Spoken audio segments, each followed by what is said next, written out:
Bună, dragii mei! Bine ați venit la previziunile pentru energia lunii decembrie. Acestea se aplică pentru toți cei care au ascendentul, soarele și luna în Gemeni.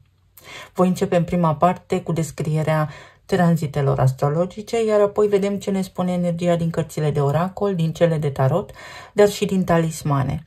Vă mulțumesc pentru vizionare și vă îndrum cu drag să vă abonați și să apreciați clipul dacă informațiile de aici rezonează cu voi. Să vedem așadar, la nivel general, ce ne spune energia lunii decembrie. Pentru voi, această lună aduce o energie și o perioadă de resetare relațională majoră, dar și un moment în care încep să se reașeze resursele emoționale și cele financiare. Energia generală pune accent pe relații, pe colaborări, mai noi sau mai vechi, pe contracte, pe dinamica dintre eu și celălalt, relația cu mine, relația cu ceilalți. Iar spre finalul lunii se activează foarte puternic zona transformărilor profunde, zona psihologiei, a intimității și a resurselor împărțite cu ceilalți. Este o lună în care intri în contact cu o versiune mai matură de-a ta. Vezi clar unde ți-ai risipit energia. Îți ordonezi viața profesională și strategiile financiare. Mai ales pentru că îți poți schimba modul în care relaționezi cu oamenii apropiați. Totul se întâmplă cu un ritm accelerat, să îi spunem, cu intensitate și claritate crescândă. La început de lună se formează evenimentul de lună plină, fix în semnul vostru, în Gemeni, pe casa întâi. Iar casa întâi în astrologie reprezintă identitatea, deciziile personale, direcția în viață, reacțiile instinctive, are legătură cu modul în care ne văd ceilalți, cum arătăm, cum ne prezentăm noi lumii. Această lună plină reprezintă un moment de dezvăluire personală. Îți vezi clar propriile nevoi, limite, dar și dorințe. Este ca și cum ți s-ar aprinde un reflector interior și observi unde ți-ai sacrificat propria energie pentru alții, unde ai dat și nu ai primit nimic la schimb, ce anume nu te mai reprezintă, ce identitate vrei să duci mai departe în anul ce urmează, pentru că este un an foarte important pentru noi toți. Luna plină pe casa întâi își cere autenticitate, decizii ferme și curaj să pui punct la tot ceea ce nu te mai susține, pentru că altfel te poți risipi.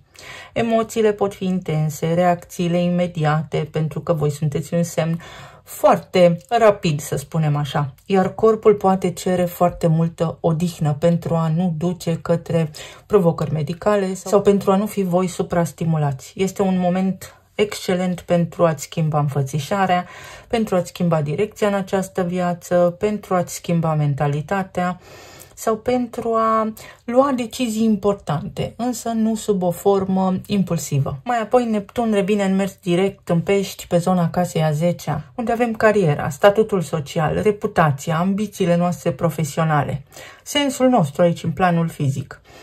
De luni bune, posibil voi să vă fi simțit puțin confuzi în zona profesională, parcă nu vedeați direcția, parcă erați învăluiți de ceață, de neclaritate, dar și de lipsă de motivație din cauza lipsei de recunoaștere.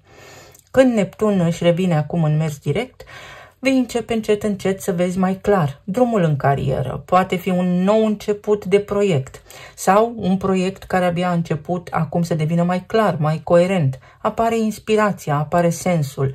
Poți înțelege de ceul din spatele muncii tale. Neptun este planeta viziunii, iar în casa a 10-a îți conturează misiunea profesională. Este planeta tuturor posibilităților, dar și planeta iluziilor. Atenție în acest sens. Drept urmare, în această lună poți simți o chemare deosebită către domenii creative, psihologie, spiritualitate, vindecare, educație, poate vrei să mergi la un curs sau către consiliere, poate ai nevoie de cineva care să te mentoreze pe zona de carieră. Sau poate fi vorba despre o carieră în care să transmiți idei. Să ai totuși și o schimbare de direcție în acest sens. Încearcă să eviți idealizarea colegilor sau a șefilor sau promisiunile prea frumoase făcute de ceilalți. Mai bine rămâi realist. Mercur intră în sfârșit și el în Săgetător, pe zona casei relațiilor, în casa a 7-a, iar aici avem parteneriatele, relațiile 1 la 1 conștiente cu ceilalți, colaborările, contractele. Mercur este guvernatorul vostru și intră pe zona relațiilor. Iar asta clarifică discuții, poate aduce negocieri, scoate adevărul la suprafață, pune lumină acolo unde existau tensiuni, prin negociere, prin foarte multe conversații cu sens. Este o perioadă extrem de bună pentru mediere, pentru discuțiile pe care poate le-ați avut în cupluri sau în orice fel de parteneriate, pentru a face lumină în anumite contracte care poate nu erau respectate sau poate le reevaluezi acum. Este o lună foarte bună pentru discuții juridice, pentru colaborări noi, pentru repunerea în echilibru a raportului eu și tu. În relație apare o nevoie uriașă de sinceritate, de transparență și de viziune comună. În consecință, s-ar putea să evitați anumiți oameni cu care nu aveți același sens și aceeași viziune. Mai apoi Marte intră în Capricorn, unde este și în exaltare, de altfel în casa a 8-a. Transformare, spune casa a 8-a, psihologie, intimitate, resursele comune, taxe, datorii, impozite, investiții. Acesta este un moment intens, poate cel mai intens pentru voi în această lună. Marte în casa 8-a scoate la suprafață fricile și accelerează puțin situațiile, le poate exagera. Fricile, tensiunile, dorințele ascunse, nevoia de control, pentru că arhetipul Capricornului controlează, dinamicile subtile de putere în relații, totul poate deveni ușor mai intens ca de obicei, dar și mai magnetic și mai profund. În același timp, energia Capricornului poate aduce și strategii financiare foarte bune, maturitate, pragmatism, reorganizarea banilor împărțiți cu ceilalți, banii partenerului, sau reorganizarea creditelor, chiriilor, taxelor, moștenirilor și așa mai departe. În ceea ce privește planul financiar cu un partener de afaceri, dacă sunteți antreprenor. Este un timp excelent pentru schimbări radicale, dacă doriți acest lucru, pentru detoxifiere emoțională, pentru investiții pe termen lung sau cel puțin pentru planificarea acestora și pentru reconfigurarea resurselor. Dar atenție că Marte în acest context poate aduce și tensiuni în intimitate dacă există provocări, probleme nerezolvate, pentru că este precum un copil răsfățat. Marte în Capricorn. Apoi avem evenimentul de lună nouă în Săgetător, din nou pe casa relațiilor. Luna nouă, știți, deja înseamnă începuturi. Casa a 7-a, ceilalți, parteneriatele, zona de cuplu, contractele, prietenii cei mai buni. Aceasta este una dintre cele mai importante luni noi din an pentru tine, în mod deosebit. Deschide un nou capitol în viața ta relațională. O nouă relație de iubire sau poate duci relația la un alt nivel, poate se schimbă ceva în bine. O nouă etapă în cuplu, un nou contract, un parteneriat profesional, o schimbare de dinamică în relațiile importante din viața ta. Energia Săgetătorului ca și arhetip cere sinceritate, înțelepciune, libertate, curajul de a spune adevărul, acolo unde este cazul, evident, conexiune autentice. Dacă o relație anume din viața ta stagna, acum se poate mișca din loc. Poate exista progres real în acest sens. Dacă o colaborare nu te reprezenta, acum se poate rupe sau se poate renegocia, astfel încât toată lumea să fie bine. Apoi soarele intră în Capricorn, din nou se activează casa 8-a. Voi veți avea active axa identității, eu cu ceilalți și axa financiară în această lună. Soarele aduce, în general în astrologie, claritate, conștientizare, este seva vieții noastre aici pe pământ. Aduce maturizare și maturitate în Capricorn. Aduce asumarea responsabilităților. Asta înseamnă dacă știu că am datorii, le plătesc și apoi văd ce cheltuieli sau ce bani mai am și pentru mine. Este o perioadă în care vezi clar ce ai de vindecat, ce ai de rezolvat, vezi unde ți se consumă energia, unde o risipești, unde procrastinezi, vezi ce relații sau ce tipare trebuie închise, pentru că poți, în această lună ți se arată. Vezi și ce resurse trebuie reorganizate, poate ai niște scurgeri financiare de care nu ești conștient. Practic, soarele în această poziție îți arată cine sau ce te întărește și cine sau ce te slăbește. Și nu în ultimul rând, Venus, zeița iubirii, intră și ea în Capricorn aici alături de Marte, de Soare, o petrecere pe cinste, tot pe casa 8-a. Și Venus îndulcește puțin perioada sărbătorilor, armonizează, vindecă, reunește. În casa 8-a vindecă intimitatea, aduce profunzime în relații, vorbă dulce, crește atracția, stabilizează relațiile toxice, ori le vindecă, ori le scoate din viața ta. Desigur, prin intenția ta, nu așa la întâmplare. Aduce câștiguri în plus, magnetice, prin colaborări, finanțe comune sau parteneri de viață sau parteneri de afaceri. Venus în Capricorn este o energie matură, serioasă, tradițională, stabilă. Relațiile devin un proiect, nu un joc, devin ceva concret, real în viața ta în această lună. Ca și concluzie pentru tranzitele din această lună, putem spune în felul următor. Este un fel de bilanț personal. Această lună pentru tine în mod dedicat. Ai parte de clarificări pe zona profesională, ai parte de resetare în relații, acolo unde simțeai că energia a stagnat și nu vedeai o cale de întoarcere, ai parte de transformare profundă, dar și de maturizare financiară, în cazul în care aveai ceva provocări.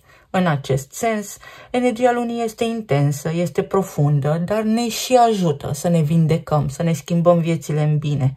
Poți ieși cu o identitate mai clară din această lună, să știi cine ești realmente, cu relații mai autentice, să ai după aceste tranzite o strategie financiară mai solidă, mai realistă. Foarte bună luna pentru voi. Acolo cu casa 8, să aveți un pic de grijă. Să vedem ce ne spune și oracolul. Jupiter, foarte frumos, uite, guvernatorul casei a 7-a. Susținere pe zona de colaborări, susținere pe zona de parteneriate. Acolo unde va intra Mercur în Săgetător, așa cum am menționat, unde comunicarea va fi cheia, abilitatea ta de negociere, capacitatea ta de a purta discuții coerente, minte foarte agilă, minte foarte iute. Mai vreau o carte.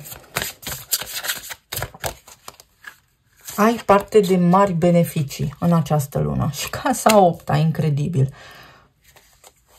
Transformări majore și casa a 12-a. Pentru unii dintre voi, această lună va fi foarte importantă pentru a identifica ce anume este disfuncțional pe relația cu banii, fricile voastre legate de bani, pentru că ele sunt moștenite, nu vă aparțin. Și spun asta cu simț de răspundere.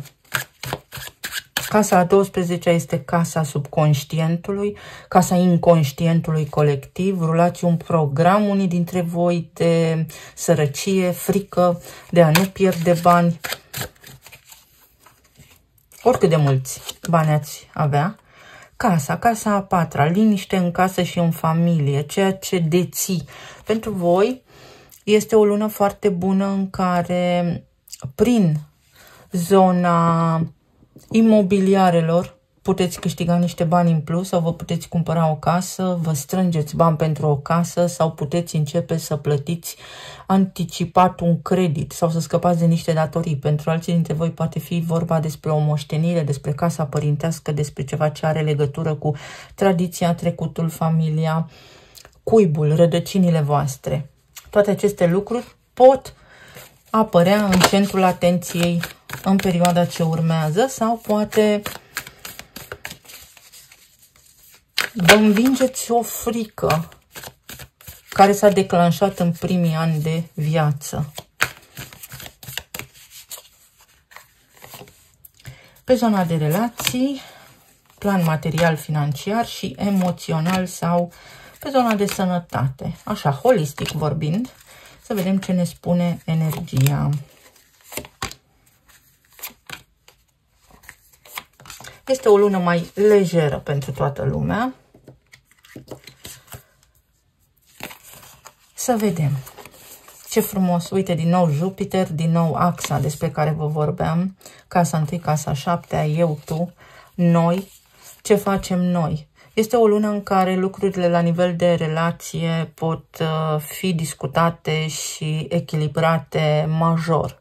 Se pot concretiza niște lucruri pe zona de relații, poți cunoaște pe cineva dacă ești singur, ești undeva într-o adunare, poți cunoaște pe cineva online, cineva care nu este de aceeași naționalitate cu tine, cineva care poate este în străinătate, deși este de aceeași naționalitate cu tine. Poate fi vorba despre o nouă șansă, o discuție importantă, reală, niște planuri concrete de viitor pentru aceia dintre voi care aveți familii deja, relații formate, cupluri stabile. Poate fi vorba despre o încheiere.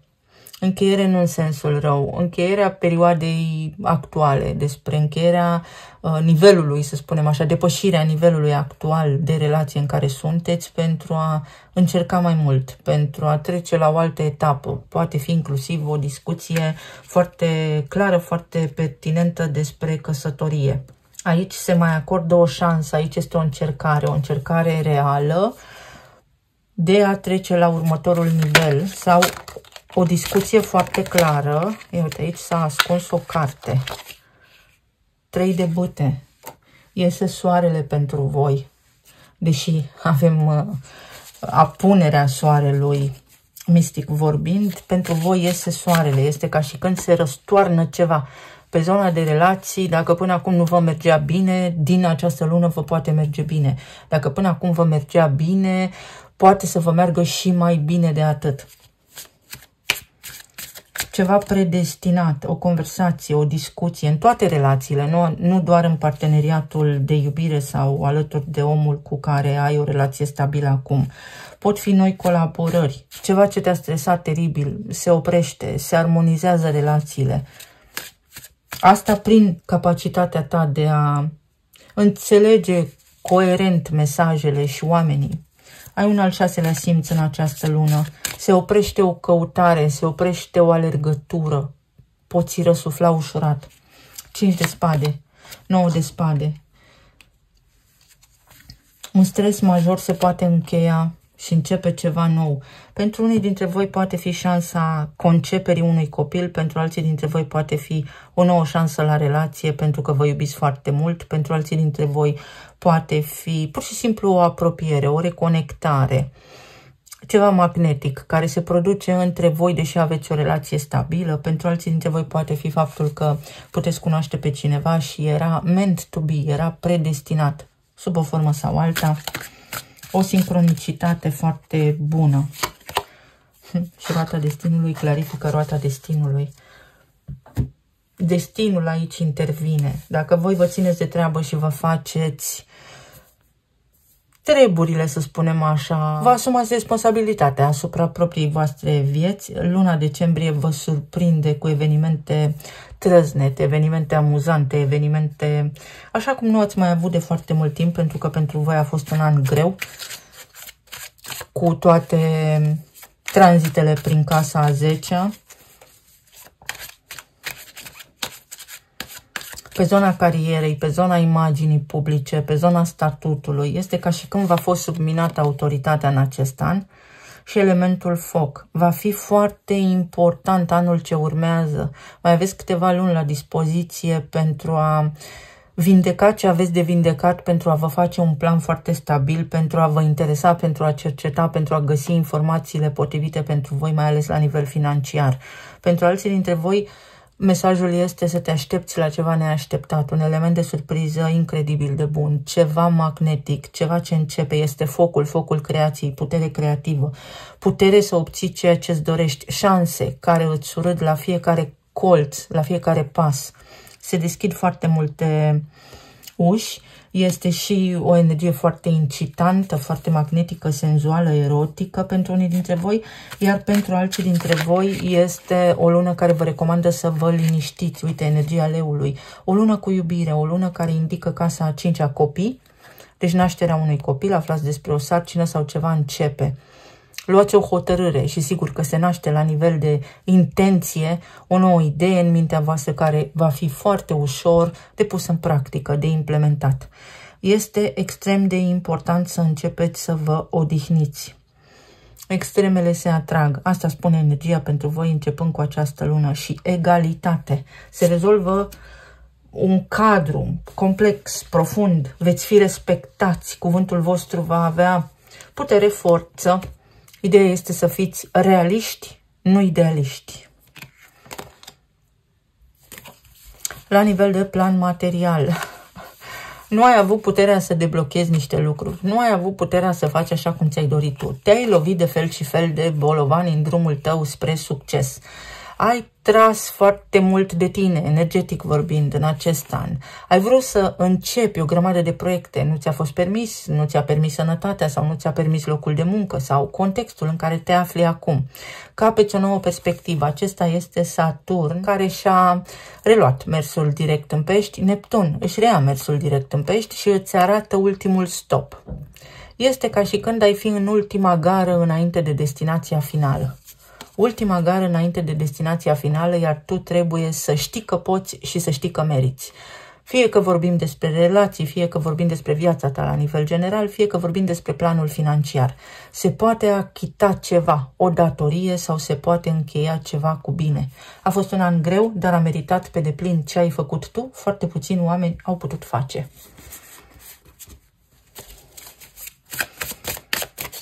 Ce ne spune 9 de băte? Pentru ce ați suferit voi aici? Foarte greu au mers lucrurile. Greu. S-au mișcat greu. Avem 10 de cupe. Nu s-au mișcat lucrurile așa cum ți-ai fi dorit tu. Dar închei anul cu bine. Închei anul înconjurat de oamenii care contează cu adevărat pentru tine. Închei anul alături de echipa potrivită de oameni sau închei anul cu o nouă viziune. Mai puternic. 9 de cupe.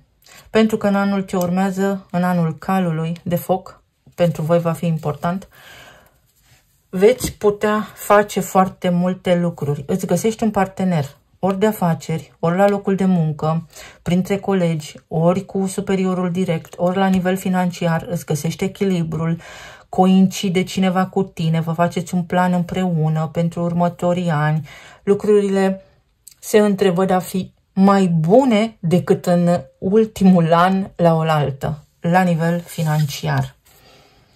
Petreci frumos alături de cei dragi. Poate fi și o petrecere la locul de muncă. La nivel emoțional, uite, ai fost foarte epuizat energetic și ai nevoie de odihnă, să-ți calmezi sistemul nervos și mintea. Extrem de important acest lucru. Intrăm în epoca aerului și a focului. Înainte de a face acest pas către o nouă lume, în care intrăm toți, nu doar voi, este important să vă calmați sistemul nervos și să încercați pe cât puteți de mult pe parcursul lunii decembrie să vă odihniți, să dormiți, să vă ocupați de corpul vostru și de sănătatea voastră, pentru că va fi extrem de important. Anul următor pentru voi va fi unul excelent, pentru marea noastră majoritate. Însă, va fi foarte mult de lucru. Se vor schimba lucrurile rapid, toată lumea va avea forță, dar vom fi toți precum un armăsar sălbatic pe o pajiște, ciocnindu-ne cap în cap. Scapă cine poate sau cel mai puternic câștigă. Cam așa va fi perioada ce urmează. Cu cât ești mai puternic, cu atât mai repede câștigi. Atenție la sănătate, iar pentru alții dintre voi este aici o frică care poate fi depășită. Unii dintre voi ați suferit teribil de tare pentru lipsă de recunoaștere, iar pentru alții dintre voi, pentru a fi recunoscuți, este nevoie de un studiu, de o diplomă. Este important să ajungeți la un nivel de autocunoaștere corect. Să vă evaluați corect. 9 de monede. Voi încheiați anul cu bine, toată energia din Capricorn vă va ajuta când intră Venus în Capricorn, dar și Soarele și Marte, că lui Marte îi place foarte mult în Capricorn. Lucrurile vor deveni mai legere, vă intră salariul, vă intră niște bani, există o creștere financiară aici, însă nu sunt bani pentru risipit. Cavalerul de cupe. Puteți fi curtați unii dintre voi dacă sunteți singuri. Toate pânzele sus și toate șansele să întâlniți pe cineva. O etapă de planificare. O lună foarte bună pentru strategie, pentru planificare. Pentru că ați ajuns la epuizare, 10 de bâte, ați dat totul. Mai mult de atât nu mai aveți ce oferi și nu vă rămâne altceva decât să fiți mulțumiți cu ceea ce aveți sau să vă mutați dintr-un loc, să faceți o schimbare. Poate unii dintre voi aveți legătură cu un taur sau poate aveți aspecte prin harta natală, planete prin taur, pentru că simt taurul aici destul de puternic. Să vedem acum ce ne spun și talismanele. Pe zona de relație, Lucrurile stau bine. Pe zona de sănătate, atenție la piept, atenție la musculatură. Încercați să nu faceți abuz de mâncăruri delicioase în preajma sărbătorilor, dar și să evitați pe cât de mult puteți alcoolul.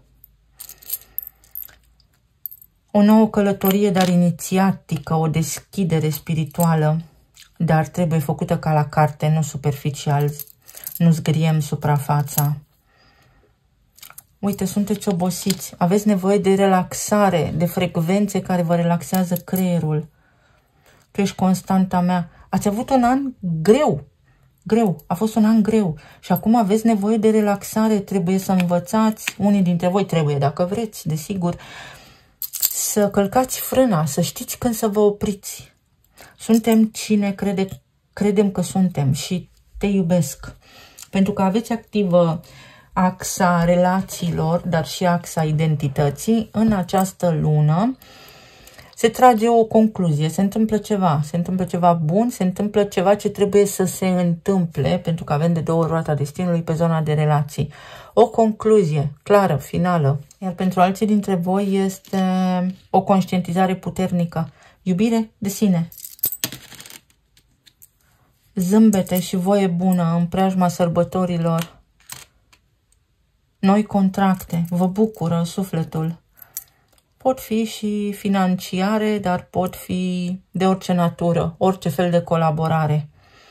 O vizită undeva, o petrecere la care mergeți.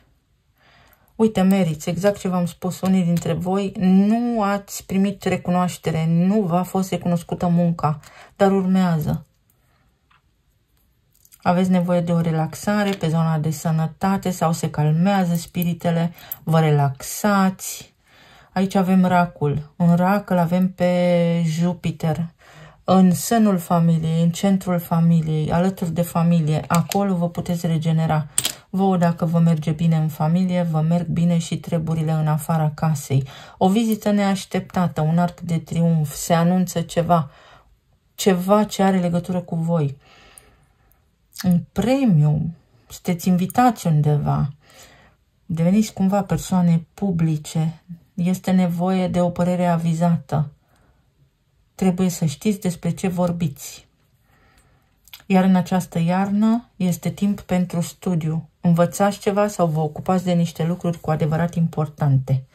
Ar trebui, cel puțin, așa ne spune energia. Eu vă doresc să faceți cum simțiți voi că este mai bine, să aveți o lună așa cum vă doriți voi să aveți, să fiți bine, sănătoși și iubiți, să petreceți frumos și să ne auzim cu bine și cu drag și data viitoare. Pa, pa!